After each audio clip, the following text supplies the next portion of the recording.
இருக்கிற மீதியான ஜனங்களுடைய கண்களுக்கு முன்பாக ஆண்டவர் செய்ய போறாரு. இத சொன்னாரு, இத செய்வேன் என்று சொல்லி கர்த்தர் சொல்லுகிறார். நேத்துல இருந்து கர்த்தர் நம்மகிட்ட பேசுறது என்ன தெரியுமா? என்ன சொன்னாரு நேத்துல இருந்து? எசேக்கியேல் 12:28 சொன்னார்ல, இவ்வளவு நாட்கள் வார்த்தை தாமதிச்சது, இனிமேல் தாமதிக்காது, இத சொன்ன இத செய்வேன் என்று சொன்னாரு. ஹல்லேலூயா. இன்னைக்கு கொடுத்த வாக்குத்தத்தத்துல என்ன சொன்னாரு? எசேக்கியேல் 37:14 இத சொன்ன இத நான் செய்ய போறேங்கிறாரு. இப்ப என்ன சொன்னார் தெரியுமா? நிர்மூலமானதை கட்ட போறேன், பாலானத பயிர் நிலமா மாற்ற போற, இதுல மீதியான ஜனங்க எல்லாரும் பார்க்க போறாங்க, இத சொன்ன இத செய்ய போறேங்கிறாரு. கர்த்தருடைய தேவ பிள்ளைகளே, இன்னைக்கு கர்த்தருடைய ஆவியானவர் சொல்லுகிறார், சொன்னதுனால அதை செய்ய போறேன் என்று சொல்லி கர்த்தருடைய ஆவியானவர் சொல்லுகிறார். செய்யறதுனாலதான் அவர் சொல்லுகிற தேவனா இருக்கிறார். ஹல்லேலூயா. ஆண்டவர் இதை நிறைவேற்றதுக்கு வல்லமை உள்ளவராக இருக்கிறார். எப்படி கர்த்தர் நிர்மூலமானதை யாரை கொண்டு கட்டுவார்? கர்த்தருடைய ஆவியானவர் சொல்லுகிறார், நிர்மூலமான காரியங்கள், மரித்திருக்கிற காரியங்கள், விழுந்து போன சூழ்நிலையில கர்த்தர் உங்களை கொண்டு கர்த்தர் அதை கட்ட என்று கர்த்தர் சொல்லுகிறார். எப்படி கட்டுவார்? செப்பனியாவின் புஸ்தகம் 3வது அதிகாரம் 7வது வசனம் என்ன சொல்லுகிறது என்றால், உங்களுடைய வாசஸ்தலங்கள் நிர்மூலமாகாதபடிக்கு நீ எனக்கு பயந்து என் கடிந்து கொள்ளுதலுக்கு ஏற்றுக்கொள். ஹல்லேலூயா, ஹல்லேலூயா. கர்த்தருடைய ஆவியானவர் சொல்லுகிறார், ஓ வாசஸ்தலம் நிர்மூலமான காரியங்களை நான் கட்டணும் அப்படின்னா கர்த்தருடைய ஆவியானவர் சொல்லுகிறது, நீ எனக்கு பயந்து என் கடிந்து கொள்ளுதலை நீ என்ன பண்ணு? ஏற்றுக்கோ. அப்ப ஏற்றுக்கொள்ளும் பொழுது மற்றவனை கொண்டல்ல, உன்னை கொண்டு உன் வீட்டில் இருக்க சூழ்நிலையில நான் கட்டுகிற தேவனாய் வெளிப்படுவேன். ஆண்டவர் எப்படி வெளிப்பட போகிறார்? கர்த்தர் எப்படி கட்ட போகிறார்? சூழ்நிலை எல்லாம் ரொம்ப ட்ரையா இருக்கு. இது ஒரு மனுஷனால மாற்றவே முடியாது, ஒரு மனுஷனால திருத்தவே முடியாது.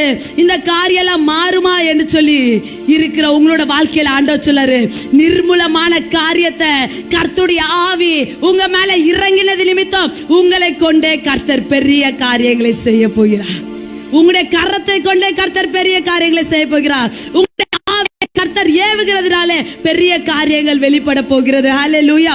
இப்படிதான் யாரை கொண்டு கர்த்தர் செய்தார் என்றால், ஆகாய் என்கிறதான தீர்க்கதரிசி. எத்தனை பேருக்கு தெரியும்? ஆகாய் என்கிறதான தீர்க்கதரிசி செருபாபேல் என்கிறதான யூதேயா தலைவனுக்கு கர்த்தருடைய ஆவியானவர் ஆகாய் என்கிறதான தீர்க்கதரிசி மூலமாய் பேசுகிறார். என்ன சொல்றார் தெரியுமா? நல்லா கவனிங்க. ஆகாய்ங்கிறவர் தீர்க்கதரிசி. யாருக்கு வார்த்தை போகிறது? செருபாபேல் என்கிறதான தேவ மனுஷனுக்கு, யூதாவின் ராஜாவுக்கு வார்த்தையை கர்த்தர் அனுப்புகிறார். கர்த்தர் என்ன சொல்றார் தெரியுமா? வாசிக்க வேண்டாம். ஆகாய் 1:2 சொல்லப்பட்டிருக்கு, என் ஜனங்க கர்த்தருடைய ஆலயத்தை கட்டுவதற்கு இன்னும் காலம் வரல சொல்லிட்டு இன்னும் அப்படியே இருக்கிறாங்க. ஆண்டவர் யாரை கொண்டு பேசுகிறார்? ஆகாயை கொண்டு பேசுகிறார். இன்னும் கர்த்தருடைய ஆலயத்தை கட்டுறதுக்கு இன்னும் காலம் வரல சொல்லிட்டு இருக்காங்க. ஆனா என் பிள்ளைகளோ நல்ல வீட்டுல, மச்சு பாவப்பட்ட வீட்டுல குடி இருக்கிறதுக்கு இது என்ன காலமா? ஹல்லேலூயா, ஹல்லேலூயா. ஆண்டவர் சொல்லுகிறார், என் பிள்ளைங்க என் ஆலயத்தை கட்டுவதற்கு முன் வரல, இன்னும் காலம் இல்ல சொல்றாங்க. ஆனா அவங்க மட்டும் நல்ல வீட்டுல குடியிருந்து நல்ல சுகபோகமா இருக்கிறாங்க. அதை கர்த்தர் விரும்பல. ஆண்டவர் சொல்லுகிறாரு, தேவ பிள்ளையே உன் வலிய சிந்தித்து பாரு, உன் வலிய சிந்தித்து பாரு. நாள் முழுவதும் சம்பாதிக்கிற, வருஷம் முழுவதும் சம்பாதிக்கிற, என்னத்தை சேர்த்து வச்ச? உனக்கு சமாதானம் இருக்கா? உன் நித்திரை இன்பமா இருக்கிறதா? கூலியை சம்பாதித்து பொத்தல் பையில போடுகிறது போல போட்டுட்டே தான் இருக்கிற. இன்னைக்கு மாசம் சம்பளம் வருது, ஒரு மாசம் ஃபுல்லா முடிஞ்சு, அடுத்த மாசத்துக்கு நீ எதை எதிர்பார்க்கிற? எதை எதிர்பார்க்கறீங்க? சம்பளத்தை, அடுத்த காரியம் நடத்துவதற்கு, அடுத்த லோன் கட்டுவதற்கு. இன்னைக்கு ஆண்டவர் சொல்லுகிறார், அன்பு தேவனுடைய பிள்ளையே, முதலாவது உன்னுடைய வீட்டை அல்ல, கர்த்தருடைய ஆலயத்தை உன் இருதயத்துல கட்டி எழுப்பு. எனக்கு இன்னும் நேரம் வரல, இன்னும் நேரம் வரல சொல்றியே. உங்களை பார்த்து ஆண்டவர் சொல்றாரு, ஓ வலிய சிந்தித்துப்பா. கர்த்தருக்கு ஆலயத்தை கட்ட வேண்டிய நீ உலகத்தின் காரியத்தோட ஐக்கியமா இருக்கிறதை கர்த்தர் வெறுக்கிறார். நீயும் நானும் உலகத்துல தான் இருக்கிறோம், ஆனா உலகத்துக்கு சொந்தமானவர்கள் அல்ல. ஹல்லேலூயா, ஹல்லேலூயா. அதனால கர்த்தருடைய ஆவியானவர் சொல்லுகிறார், நிர்மூலமானதை கர்த்தர் உங்களை கொண்டே கட்ட போகிறேன் என்பதற்கு கர்த்தர் சொல்லுகிற காரியம் இதோ, மலை மேலே ஏறுங்கள், மரத்தை வெட்டுங்கள், ஆலயத்தை கட்டுங்கள். இருக்கிறார், அதிலிருந்து கர்த்தருடைய மகிமை வெளிப்படும் என்று சொல்லி கர்த்தருடைய ஆவியானவர் சொல்லுகிறார். எது மேல ஏறுங்க? மலை மேல ஏறுங்க, மரத்தை வெட்டுங்க, ஆலயத்தை கட்டுங்க. கர்த்தர் அதன் மேல பிரியமா இருக்கிறார். கர்த்தருடைய மகிமை என்ன பண்ணும்? வெளிப்படும் என்கிறார். அப்படியான அன்பு தேவனுடைய பிள்ளையே, உன்னுடைய நிர்மூலமான வாழ்க்கையை ஆண்டவர் கட்டும்படிக்கு மலை மேல ஏறி என்று சொன்னது உன்னுடைய ஜபாரைக்கு நீ ஏறு. மரத்தை வெட்டி என்று சொன்னவர் உன் இருதயத்தை வெட்டி கொடு. உன் இருதயத்துல கர்த்தருக்கு ஒரு ஆலயத்தை கட்டு. கர்த்தர் உன் ஆலயத்தின் மேல பிரியமா இருக்கிறாரு. உன்னுடைய ஆலயத்தின் மேல மகிமையாய் கர்த்தர் வெளிப்படுவார். ஏன் தெரியுமா? தன்னுடைய ஆவியை உனக்குள்ளாக ஊற்றி இருக்கிறாரு. ஹல்லேலூயா, ஹல்லேலூயா. அப்படியானா இன்னைக்கு கர்த்தருடைய ஆவியான சொல்லுகிற காரியம், மலை மேல ஏறுமா, மரத்தை வெட்டு, இத சரி செய்ய. கர்த்தர் உன் இருதயத்தின் ஆழத்தின் மேல பிரியமா இருக்கிறார். முதலாவது கர்த்தர் உன்னை கட்டி எழுப்புவார். உன்னை கொண்டு கர்த்தர் உலகத்தில் இருக்கிற ஜனங்களை கட்டுவார். எழுப்புதல் வரணும் தேசத்துல, தேசத்துல எழுப்புதல் வரணும் என்று சொல்ற தேவ பிள்ளைய, முதலாவது எழுப்புதல் உங்களுக்குள்ள எனக்குள்ள வரணும். ஹல்லேலூயா. நீ நானும் எழும்பினாதான் தேசத்துல ஒரு எழுப்புதல் உண்டாகும், தேசத்துல ஒரு மாற்றுதல் உண்டாகும். எல்லாரும் சொல்றல, இயேசுக்காக நிக்கணும், இயேசுக்காக வாழணும், இயேசுக்காக ஓடணும். உண்மைதாங்க, இயேசுக்காக நிக்கணும், இயேசுக்காக வாழணும், இயேசுக்காக ஓடணும் சொல்றாங்க. ஆனா இது எல்லாவற்றிலும் சிறந்த ஒரு காரியம் என்ன தெரியுமா?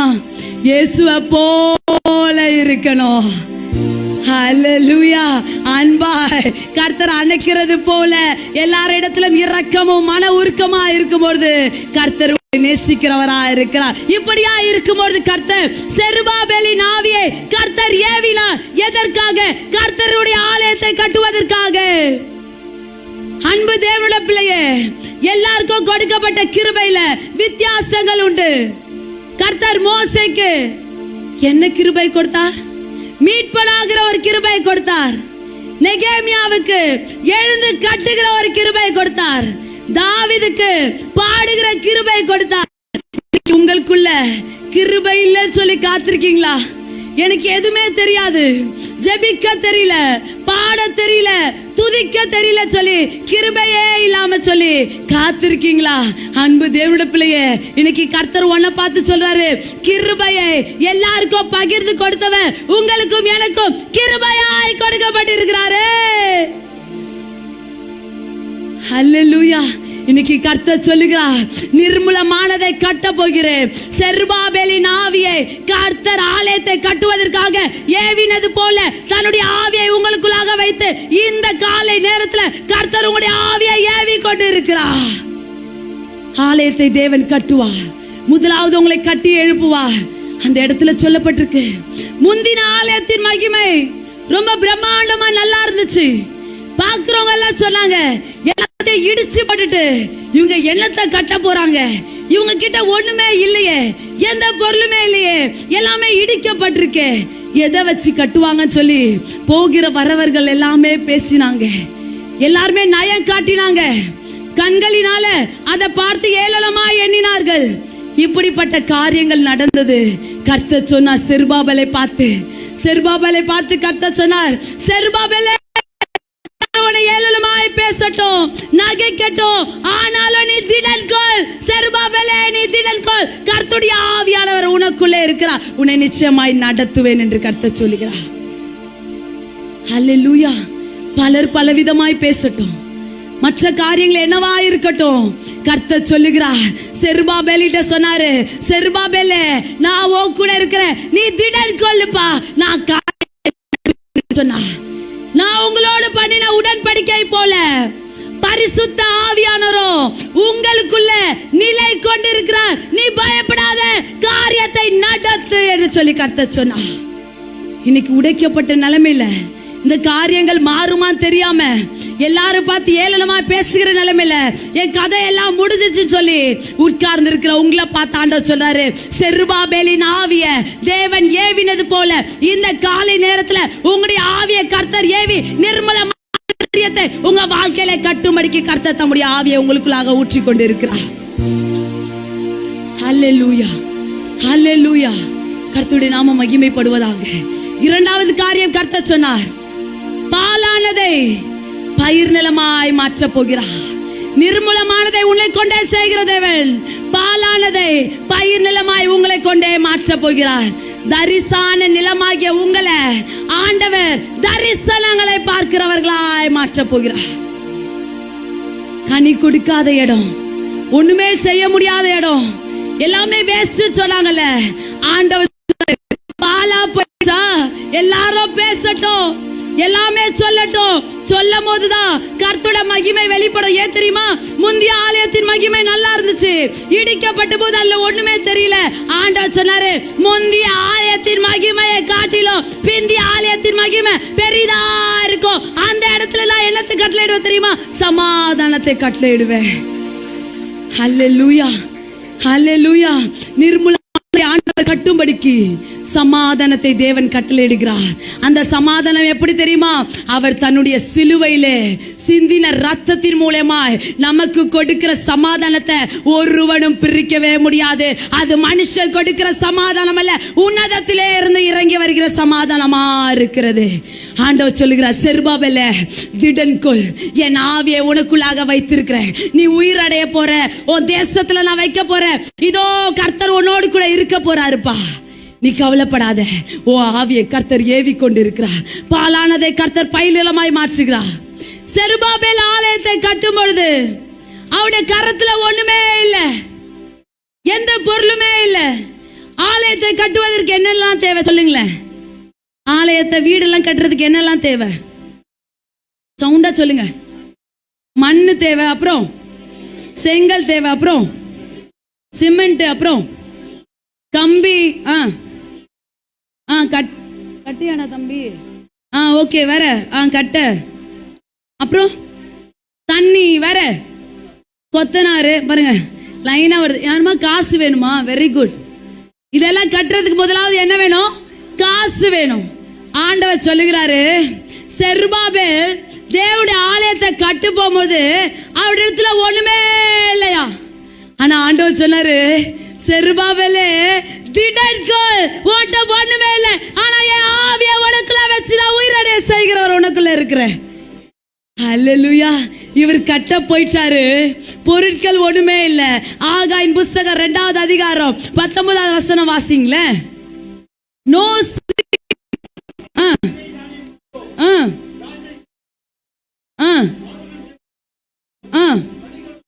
ஹல்லேலூயா.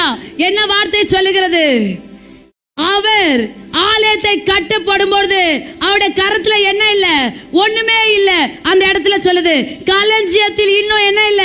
விதை தானியம் இருக்கா? இல்லையே. திராட்சை செடியும் அத்தி மரமும் மாதுளை பழங்களும் இன்னும் கனி கொடுக்கலையே, எதுவுமே கொடுக்கலையே. எல்லாமே இருந்தாதானே சேர்த்து வைக்க முடியும், ஏதாவது ஒரு காரியத்தை கட்டி எழுப்ப முடியும். ஒண்ணுமே இல்லையே, அந்த இடத்துல ஒண்ணுமே இல்லையே. நீ எப்படிப்பா கட்டுவ? எப்படிப்பா கட்டுவேன் போது ஆண்டவர் சொன்னாரு, எதுவுமே இருக்காது, எதுவுமே இருக்காது. அந்த இடத்துல ஒண்ணுமே இருக்காது. ஆனாலும் கர்த்தருடைய ஆவியானவர் சொல்லுகிறார், இன்று முதல் நான் உங்களை ஆசீர்வதிப்பேன். ஹல்லேலூயா. உன் களஞ்சியத்துல ஒண்ணுமே இருக்காது, சாப்பாடுக்கு அரிசி இருக்காது, குழம்பு வைக்க எதுவுமே இருக்காது. ஆனாலும் கர்த்தர் சொல்றாரு, from today I will bless you. நான் உன்னை ஆசீர்வதிப்பேன். இன்று முதல் நான் உன்னை என்ன பண்ணுவேன்? நான் உன்னை ஆசீர்வதிப்பேன் என்று சொன்னவன் ஆண்டவர் சொல்லுகிறார், அன்னைக்கு சொன்னது போலதான் நீ காற்றையும் காண மாட்ட, மழையும் காண மாட்ட, ஆனா தண்ணிய மட்டும் தான் பாப்ப. எதுவுமே இருக்காது. ஓட்ட நாளைக்கு உன் பிள்ளைக்கு கல்யாணம் பண்ணணும், கல்யாண காரியங்கள் இருக்கும், இருக்காது. வீடு வீடு கட்டணும்னு சொல்லி ஆசைப்படுவேன், கையில 10 ரூபா இருக்காது, என்ன பண்றதுனே தெரியாது. அவருக்காக காத்துரு. ஆண்டவர் சொன்னாரு, நிர்மூலமானத அவருடைய ஆவி கட்டும், பாலானத பயிர் நிலமாய் அவருடைய ஆவி நடத்தும், ஒண்ணுமே இருக்காது, அவருடைய ஆவி சகலத்தை சேர்க்கும் என்று சொல்லி கர்த்தருடைய ஆவியானவர் சொல்லுகிறார். ஹல்லேலூயா. எதுவுமே இருக்காது. எப்படி ஆகும் இந்த காரியம்? எப்படி ஆகும்?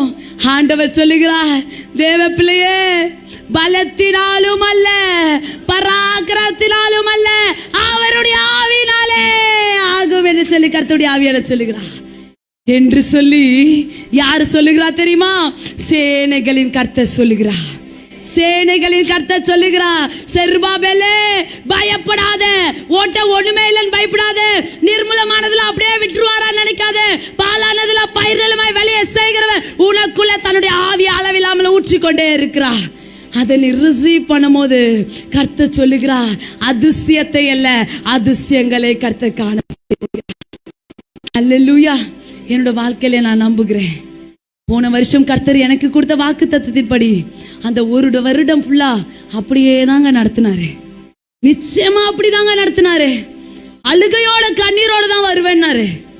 நான் உன்னை வழி நடத்துவேன்னு சொன்னாரு. வருடம் ஃபுல்லாவே கண்ணீர் தான், ஒரே போராட்டம் தான், நெருக்கங்க தான், வெளியில சிரிச்சுட்டே இருப்பேன். ஹல்லேலூயா, ஹல்லேலூயா. அவர் சொன்னா, நீ உடைக்கப்பட்ட நிலைமையில தான் வருவேன். கொண்டு வந்தார். இந்த வருடத்தில் ஆண்டவர் நவம்பர் 11 வாக்கு தத்தத்தை கொடுத்தா. இவ்வளவு நாட்கள் அழுதுட்டு வந்தல, இனி அழும்படிக்கா இல்ல, என் ஆவி அளவில்லாமல் ஊற்றி என் ஆலயத்துக்குள்ள வரும்போதே உன்னை நான் தொங்க விடுவேன் என்று சொல்லி கர்த்தருடைய ஆவியான சொல்லுகிறார். அவருடைய அக்கினி நமக்குள்ள இருந்து எழும்புகிறதா இருக்கிறது. ஹல்லேலூயா. அப்படியான கர்த்தருடைய ஆவியான சொல்லுகிறார், பலத்தினாலும் அல்ல, என்னுடைய ஆவி இதை எல்லாத்தையும் செய்யும் என்று சேனைகளின் கர்த்தர் சொல்லுகிறார். சேனைகளின் கர்த்தர் என்பது என்ன? சேனைகளின் கர்த்தர் என்பது ஒரு வார்த்தையா? அவர் சொல்லுகிறார், என் சேனைகளுக்கு தொகை உண்டோ? சேனைகளின் கர்த்தர் பரிசுத்தர் என்று சொல்லி ஜெபிக்கிறியே, ஒரு வார்த்தையோடு முடிச்சிடல. அந்த சேனை என்று சொல்லும் பொழுது பலத்த சேனை பரலோகத்திலிருந்து இறங்கி வருகிறதா இருக்கிறது. அது வார்த்தை ஒன்றல்ல, அவருடைய சேனை பலமா இருக்கிறது. ஆண்டவர் சொல்லுகிறார். அன்பு தேவனுடைய பிள்ளையை வாசிங்களேன், சகேரியாவின் புஸ்தகம் 7வது வசனம்.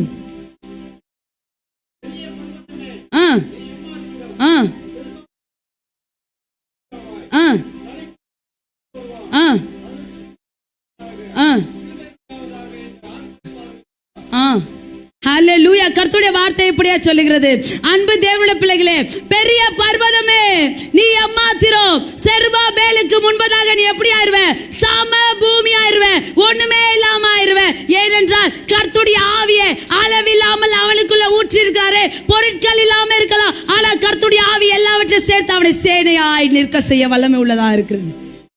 ஹல்லேலூயா, ஹல்லேலூயா. அந்த ஆண்டவர் சொல்லாரு, அற்பமான ஆரம்பத்தினால யார் அசட்டப்படலாம்? ஓ வாழ்க்கை அற்பமா இருக்கு என்று சொல்லி பார்க்கிறவர்கள் எல்லாம் அசட்டப்படலாமா? பண்ணிட்டு போட்டோம், நீ அதை குறிச்சு கவலைப்படாத. ஆரம்பத்தினால அசட்ட பண்றவங்க பண்ணிட்டே இருக்கட்டும். ஆனா ஒரு காரியம், பூமி எங்கும் உலாவுகிற கர்த்தருடைய 7 கண்கள் செருபாபேலின் கையில் இருக்கிற தூக்கு நூலை சந்தோஷமாய் பார்க்குமே. ஆனா இன்னைக்கு கர்த்தர் சொல்லுகிறார், உன்னுடைய ஆரம்பத்தை மற்றவர்கள் அசட்டை கேவலமாய் பேசலாம், நிந்தையாய் பேசலாம். ஆனா கர்த்தர் சொல்லுகிறார், தேவ பிள்ளையே, செருபாபேலின் ஆவியை ஏவினவர் இன்றைக்கு உன் ஆவியை ஏவுகிறபடினால் அவர் சொல்லுகிற ஒரு காரியம், உலகம் உன்னை பலவிதமாய் பேசட்டும், ஆனால் பூமி எங்கும் உலாவுகிற அவருடைய 7 கண்கள் உனக்குள்ள இருக்கிற கொஞ்சம் பலத்தை நீ மறுதலியாம இருந்தல, அந்த காரியத்தை அவர் சந்தோஷமாய் பார்க்கிற தேவனா இருக்கிறார். ஹல்லேலூயா.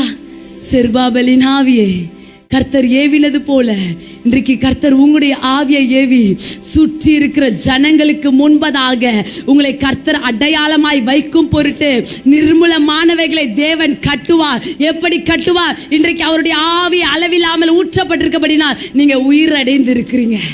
கர்த்தர் உங்களை ஜீவனாய் மீட்டு எடுத்திருக்கிறாரு. அந்த ஆண்டவர் மீண்டுமாய் சொல்லுகிறார், பாலானதை என்ன பண்ணிட்டு இருக்க, இது வரைக்கும் கனி கொடுக்காத காரியங்க, உயிரில்லாத சூழ்நிலைங்க, உங்க புருஷன் குடிச்சிட்டு இருக்காரா, கர்த்தர் கண்டிப்பா மாற்றுவாரு. கர்ப்பத்துல கனி இல்லையா, கர்த்தர் நிச்சயமா பிள்ளை வர ஆண்டவர் கொடுப்பாரு. திருமண தடைகள் இருக்கிறதா, நிச்சயமா கர்த்தர் வாசலை திறப்பா. எப்படி எப்படி எப்படி நடக்கும்னே தெரியாது, என்ன நடக்கும்னே தெரியாது. கர்த்தர் சொன்னா, முந்தின ஆலயத்தின் மகிமையை காட்டிலும் பிந்தின ஆலயத்தின் மகிமை பெருசா இருக்கும். என்ன கட்டளையிட போறேன், சமாதானத்தை கட்டளையிடுவேன். அப்படியான கர்த்தர் சொல்லுகிறா, உங்க குடும்பத்துல கர்த்தர் வைக்கிற சமாதானம், கர்த்தர் உங்களுக்கு கொடுக்கிற சமாதானம், சுற்றி இருக்கிற ஜனங்களுக்கு முன்பாக ஆண்டவர் இந்த வருடம் உங்க தலையை உயர்த்தி அநேக கண்களுக்கு முன்பாக உங்களை முத்திரை மோதிரமாய் வைப்பேன் என்று சொல்லி கர்த்தருடைய ஆவியானவர் சொல்லுகிறார். ஹல்லேலூயா, ஹல்லேலூயா. எத்தனை பேர் சந்தோஷமா இருக்கீங்க? அன்பு தேவனுடைய பிள்ளைய, இன்னைக்கு கொடுத்த வாக்கு தத்தத்தை நீ மறந்துடாத. இந்த காரியத்தை ஆண்டவர் என்னிடத்துல விசேஷமாய் பேசினது உண்டு. என் ஆவியை உனக்குள்ள வைப்பேன்.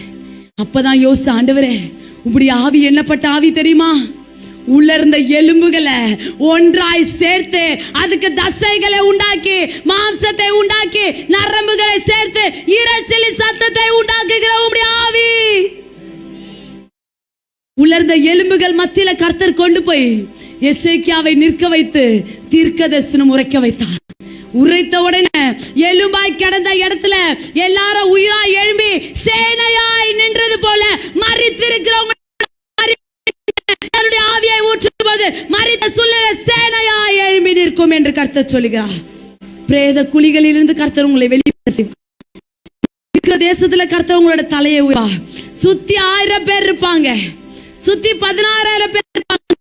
ஆனாலும் கர்த்தர் சொல்லுகிறார், உனக்கே சமாதானம் உண்டாகும், உனக்கே சமாதானம் உண்டாகும். இப்படிதான் 1 ராஜாக்களின் புஸ்தகம் 18வது அதிகாரத்துல இந்த காரியத்தை சொல்லி நான் முடிக்க விரும்புகிறேன். எல்லாரும் என்ன கவனிங்க அன்பு தேவனுடைய பிள்ளைகளே. 1 ராஜாக்கள் 18வது அதிகாரம் 40வது வசனத்திலிருந்து வாசிங்கன்னா இந்த காரியங்கள் உங்களுக்கு அழகா சொல்லப்பட்டிருக்கு. கர்த்தர் உங்களுடைய ஆவியை ஏவுகிறார். வாசிக்க வேண்டாம், என்ன பாருங்க, இதுல என்ன காரியம் சொல்லப்பட்டிருக்குன்னா, எலியா என்கிறதான தேவ மனுஷன் கீசோன் ஆற்றங்கரையில எசேபேலுடைய பாகாலி தீர்க்கதரிசிகளை கொன்று போட்டுட்டாரு. இவர் சொல்லிட்டார், தேசத்துல மழை வராதுன்னு சொல்லிட்டாரு. அதே போல அந்த இடத்துல என்ன பண்ணவே இல்லை, மழை வரவே இல்லை. இத நிமித்தம் கோபம் அடைஞ்ச ஆகாப் ராஜா கர்மேல் பர்வதத்துல எலியாவை சந்திக்கிறார். சந்தித்தோடு என்ன நடந்துச்சு தெரியுமா, ராஜா சந்திக்கிறார், எலியா வந்து நிக்கிறாரு.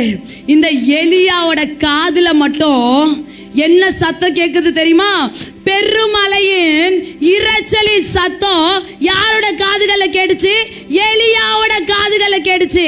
எலியாவை சுத்தி அநேக ஜனங்க ஊழியக்காரங்க நிக்கிறாங்க. ஆகாப் ராஜா வந்திருந்தா தனியா வந்திருக்க மாட்டாரு, அவருடைய ஊழியக்காரர்கள் எல்லாருமே வந்திருப்பாங்க. எலியா போனாரு, எலியா கூட ஒரு ஊழியக்காரர் போறாரு, யாரு, கேயாசி. ஆனா தேசத்துல மழை இல்ல, மழைங்கிற ஒரு அடையாளமே இல்ல. ஆனா சுத்தி அத்தனை பேர் நிக்கிறாங்க.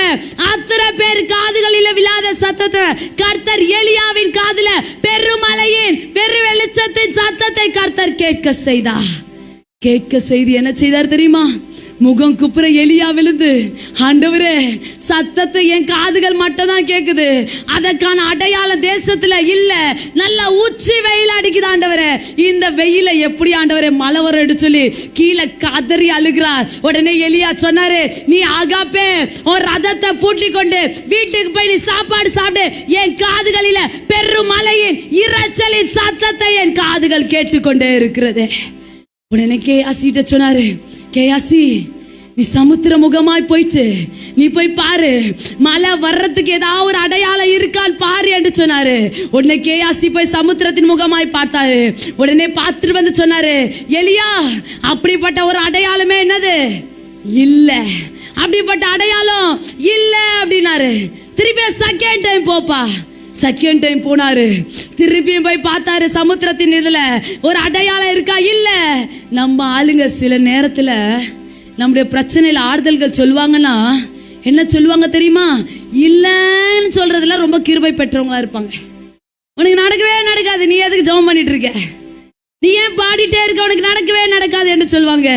அதே போலதான் இந்த கேயாசி, அவர் கனியாய் கதறுகிறாரே என்று சொல்லி அதற்காக கொஞ்சம் அடையாளம் இருக்கும், கண்டிப்பா வந்துடும், நீ முகம் குப்புற ஆண்டோட சமூகத்துல விழுந்து கடன்னு சொல்லியிருக்கலாம்ல.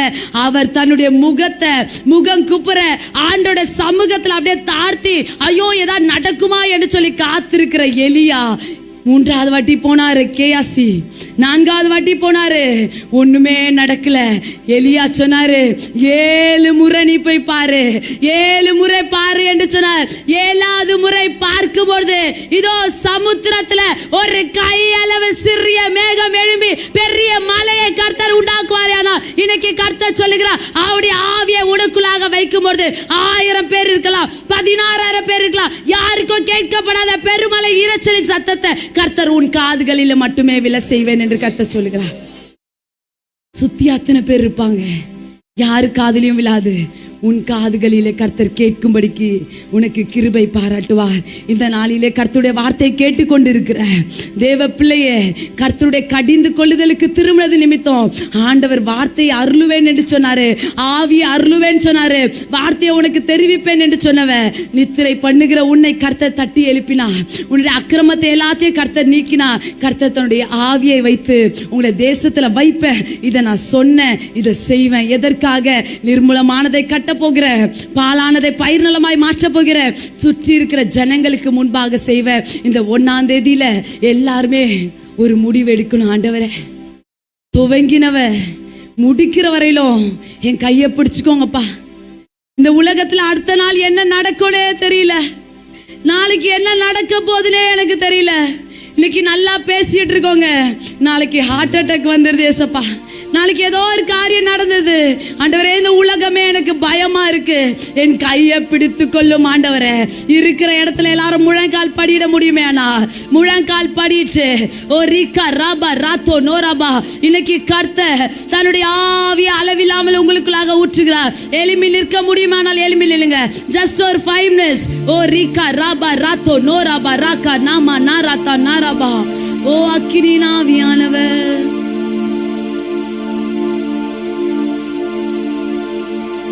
இங்கும் அங்குமாய் பார்க்க வேண்டாம். தேவ பிள்ளையே, ஒவ்வொருவரும் உள்ளத்தின் ஆழத்திலிருந்து ஆண்டவரே உம்முடைய ஆவியை எனக்குள்ளாக ஊற்றுங்க, உம்முடைய ஆவியை எனக்குள்ளாக ஊற்றுங்க. ஆண்டவரே, உம்முடைய ஆவி அற்புதத்தை செய்கிற ஆவியா இருக்கிறது, உம்முடைய ஆவி அற்புதத்தை செய்கிறதா இருக்கிறது. என் மேல இறங்கி வரட்டும், என் மேல இறங்கி வரட்டும். ஆண்டவரே, விழுந்து போன காரியத்தை கர்த்தருடைய ஆவியானவர் என் மேல வைக்கிற அபிஷேகத்தின் நிமித்தம் கட்டுகளை உடைக்க ஆவியானவர் வல்லமை உள்ளவராய் இருக்கிறார். இன்னைக்கு உன்னை விட்டு கொடுமா, இன்னைக்கு உன்னை விட்டு கொடு. கர்த்தருடைய ஆவியானவர் உனக்குள்ளே கிரியை செய்கிறார். ஓரி பாரா காரா பாரா தோணரப்பா. ஜெபிக்க முடியாது இருக்கிற காரியங்களை என் தேவன் உடைக்கிறேன். சமாதானம் இல்லாத குடும்பத்துல செருபாபேலின் ஆவியை தேவன் ஏவினது போல பிள்ளைகளோட ஆவியை தேவன் ஏவுகிறேன். ஒன்றுமே இல்லாத நேரத்துல கர்த்தருடைய ஆவி அந்த குடும்பத்தை கட்டுகிறதற்காக நன்றி.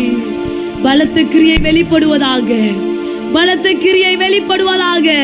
நான் தனியா இருக்கிறேன், என்னால போராட முடியல, என்னால ஏதோ செய்ய முடியல, என்னை தூக்கி எடுக்க யாருமே இல்லை நிற்கிறியா? ஆண்டவர் சொல்லாரு, தனியா பிரித்தெடுத்து உன் ஒருவனை கொண்டு நான் தேசத்தை அசைக்க போகிறேன் என்று சொல்லி கர்த்தருடைய ஆவியான சொல்லுகிறார். கர்த்தருடைய கரம் பிள்ளைகளை தொடுவதாக, கர்த்தருடைய கரம் பிள்ளைகளை தொடுவதாக. கட்டுகளை உடைக்கிறவ எங்கள் மத்தியில் பெரியவராய் வந்ததுக்காக நன்றி ஆண்டவரே. ஒன்றுமே இல்ல, களஞ்சியத்தில் விதைகள் இல்ல, தானியங்கள் இல்ல, பழங்கள் இல்ல, ஆனாலும் கர்த்தர் எங்களை ஆசீர்வதிப்பு, உம்முடைய ஆவி எங்களை நடத்தும். உலர்ந்த எலும்புகளை கர்த்தர் சேனையாய் எழும்ப நிற்க செய்து உம்முடைய நாமத்தை கர்த்தர் உயர்த்த செய்யறதுக்காக நன்றி. ஓரி பாரா காரா பாரா தோணரபா. நான் ஒருவன் மாத்திரம் மீந்திருக்க பாகாலின் படைகளை எதிர்த்திடுவேன்.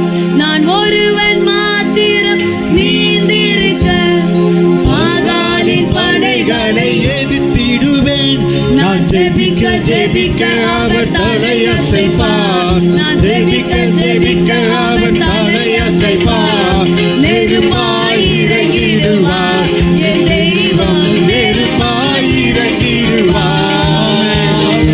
ஆவியே ஆவியே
கர்த்தருடைய ஆவியானவர் உங்க சபைகளுக்கு கொடுத்த வாக்குத்தத்தத்தை ஆவியானவர் சின்னதா ஒரு கார்டு மாதிரி போட சொன்னாங்க.